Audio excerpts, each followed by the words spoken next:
तो गाइस जिसका किसी को बिल्कुल भी इंतज़ार नहीं था, फाइनली वह दुखद घड़ी आ चुकी है। जी हाँ, दोस्तों मैं बात कर रही हूँ रेलवे ग्रुप डी की मतलब लेवल 1 की वैकेंसी के बारे में, जिसका शॉर्ट ऑफिशियल नोटिफिकेशन जारी कर दिया गया है। यानी कि फाइनली क्लियर हो चुका है कि ग्रुप डी की वैकेंसी कब आ रही है, ऑनलाइन कब फॉर्म स्टार्ट हो रहे हैं, फॉर्म की लास्ट डेट क्या है, एग्जैक्ट एज लिमिट क्या है, टोटल नंबर ऑफ वैकेंसी यहाँ पर कितनी निकल के आ रही हैं। इस शॉर्ट नोटिस से काफ़ी सारी चीज़ें क्लियर हो गई हैं। आज ही इस नोटिस को जारी किया गया है, तो चलिए फाइनली इस नोटिस में देखते हैं क्या क्या चीज़ कही गई है।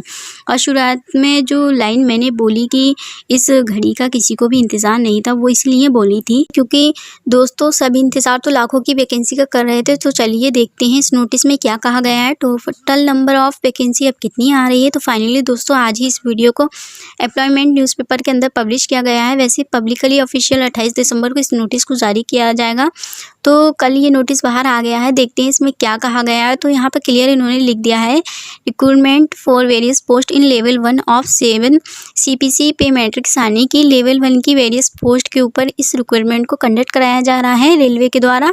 तो दोस्तों जिसको आप ग्रुप डी के नाम से जानते हैं, इस वैकेंसी के लिए ऑनलाइन फॉर्म 23 जनवरी 2025 से स्टार्ट होने जा रहे हैं। यानी कि अपने टाइम के काफ़ी बाद से वैकेंसी तो वैसे आपकी नवंबर महीने के अंदर आ जानी चाहिए थी, लेकिन वैकेंसी थोड़ी लेट चल रही है। इसी वजह से 23 जनवरी 2025 से ग्रुप डी की वैकेंसी के लिए ऑनलाइन फॉर्म स्टार्ट हो रहे हैं। फॉर्म की जो आखिरी तारीख रखी गई है वो 22 फरवरी 2025 रखी गई है। 22 फरवरी तक आप फॉर्म अप्लाई कर पाएंगे। क्लियर है यहाँ पर आपकी वेरियस पोस्ट है। इन पोस्ट का जो इनिशियल पे है वो 18,000 है, ये बेसिक पे है। सिलेक्शन होने के बाद इनिशियल सैलरी आपकी शुरुआती सैलरी लगभग 33,000, कुछ पोस्ट के ऊपर 36,000 और कुछ पोस्ट के ऊपर 37,000 तक की भी सैलरी होती है। तो ये आपके रेलवे के जोन वाइज और पोस्ट वाइज भी वरी करती है। बेसिक पे होता है, इसमें आपका DNL अलाउंस जुड़ते हैं और काफ़ी सारी स्पेशल लाइसेंस जुड़ने के बाद आपको सैलरी मिलती है। एज लिमिट के बारे में हम बात करेंगे कि दोस्तों लेवल 1 की पोस्ट के लिए एज लिमिट क्या रखी जाएगी। देखिए दोस्तों, एज लिमिट 18 से 36 साल रखी जाएगी। मिनिमम एज लिमिट 18 साल है, मैक्सिमम एज लिमिट आपकी 36 साल रखी जाएगी और ये इस बार 36 साल रखी गई है। वैसे ग्रुप डी की पोस्ट के लिए एज लिमिट 18 से 33 साल रखी जाती है, लेकिन कोविड-19 की वजह से वैकेंसी डिले हुई है। इसी वजह से 3 साल का आपको एज में रिलैक्सेशन दिया जा रहा है, यह इन्होंने लिख दिया है। और ये केवल इसी बार दिया जा रहा है, वन टाइम। आपको कोविड-19 की वजह से अगले साल जो ग्रुप डी की वैकेंसी आएगी उसमें एज लिमिट 18 से 33 साल ही रहने वाली है। इस बार 36 साल है जो आपकी एज कैलकुलेट होगी, वो एज ऑन 1 जुलाई 2025 तक होगी। ये काम इन्होंने इस बार अच्छा कर दिया है। 1 जुलाई 2025 तक आपकी इसमें एज कैलकुलेट होने वाली है। सबसे बड़ा सवाल है कि टोटल वैकेंसी कितनी है। तो दोस्तों वैसे तो सबको ये पहले ही पता चल गया था, 32,000 समथिंग वैकेंसी हैं। जी हाँ दोस्तों, total number of vacancy level 1 की पोस्ट के ऊपर 32,000 के आसपास ही इन्होंने लिख दिया कि अप्रोक्सीमेटली 32,000 के आसपास वैकेंसी है।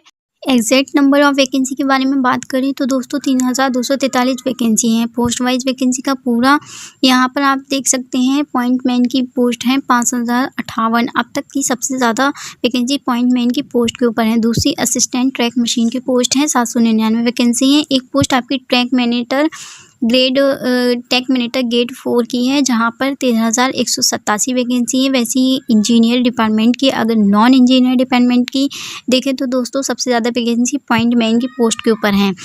तो बात करेंगे दोस्तों सबसे बड़े सवाल के बारे में कि दोस्तों एजुकेशन क्वालिफिकेशन के बारे में बताइए, क्या ITI लागू कर दिया गया है सभी पोस्ट के लिए। ITI मांगा जाएगा, ITI कंपलसरी है। यहाँ पर इन्होंने क्या लिखा है, post wise education qualification and medical standard Nagar in the detail CN, यानी कि दोनों जो सेंट्रलाइज ऑफिशियल नोटिफिकेशन जारी किया जाएगा जो कि आपका 30 जनवरी को होगा। 30 जनवरी को जो इसका सेंट्रलाइज डिटेल ऑफिशियल नोटिफिकेशन आएगा उसी में ही पोस्ट वाइज एजुकेशनल क्वालिफिकेशन के बारे में जानकारी दी जाएगी।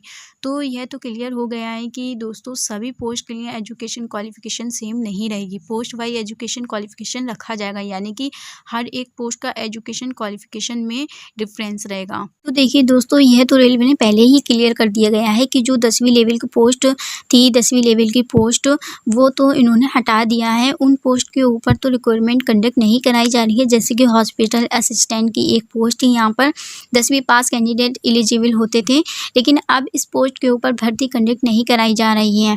ऐसी असिस्टेंट डिपोर्ट स्टोर की भी 10वीं पास वालों के लिए पोस्ट थी, इसको भी हटा दिया गया है। जनरल असिस्टेंट की पोस्ट भी 10वीं पास की पोस्ट थी, इसको भी हटा दिया गया है। असिस्टेंट कैटरिंग की भी ये एक 10वीं पास वालों के लिए पोस्ट, इसको भी हटा दिया गया है। ऑफिस असिस्टेंट की पोस्ट को भी हटा दिया गया है। तो ये काफ़ी सारी पोस्ट 10वीं पास वालों की थी, लेकिन अगर देखा जाए इस बार जो 10वीं पास वालों के लिए पोस्ट हैं वो केवल 2 ही पोस्ट हैं। असिस्टेंट SNT यानी कि सिग्नल एंड टेलीकॉम और पॉइंट्समैन भी इस बार पोस्ट के ऊपर भी केवल 10वीं पास एलिजिबल हो सकते हैं।